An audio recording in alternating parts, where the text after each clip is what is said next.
భారత మాజీ రాష్ట్రపతి భారతరత్న డాక్టర్ ఏపీజే అబ్దుల్ కలాం జీవితాన్ని ప్రతి ఒక్కరూ ఆదర్శంగా తీసుకుని ముందుకు సాగాలని కాకినాడ మర్చెంట్స్ అసోసియేషన్ అధ్యక్షులు శ్రీ బాలత్రిపుర సుందరి అమ్మవారి ఆలయ చైర్మన్ గ్రంథి బాబ్జీ పిలుపునిచ్చారు. కాకినాడ వివేకానంద పార్క్ లో డాక్టర్ ఏపీజే అబ్దుల్ కలాం వర్ధంతి కాకినాడ మర్చెంట్ అసోసియేషన్ ఆధ్వర్యంలో ఘనంగా నిర్వహించారు. ఆయన విగ్రహానికి పూలమాల వేసి నివాళులర్పించారు. ఈ సందర్భంగా ఆయన మాట్లాడారు. చిన్నతనం నుంచి కష్టపడటంతో మిస్సైల్ మ్యాన్ ఆఫ్ ఇండియాగా ప్రసిద్ధి చెందారని కొనియాడారు.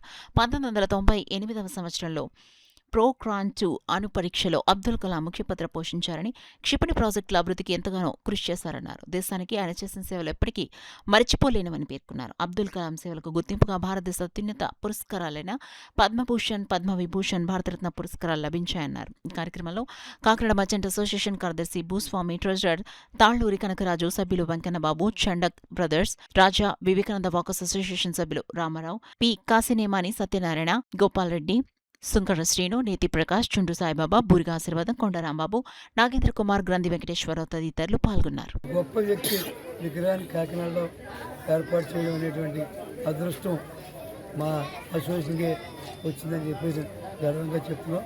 చాలా గొప్ప వ్యక్తి. చాలా చిన్న స్టేజ్ నుంచి వీధి దీపాల్లో చదువుకుని భారతదేశానికి రాష్ట్రపతి అయ్యేటువంటి భారతరత్న అవార్డు గ్రహీత. అంతేకాకుండా మిజైల్ మ్యాన్ కూడా అంటారండి. ఎన్నో రకాల ఉదంతాలు ఉన్నాయి ఆయన గురించి చెప్పాలండి. ఒక గొప్ప వ్యక్తిత్వానికి విగ్రహం అది మన కాకినాడ వివేకానంద పార్కులో నిర్మించుకోవడం అనేటువంటిది మనందరికీ ఒక అదృష్టంగా భావించాలి.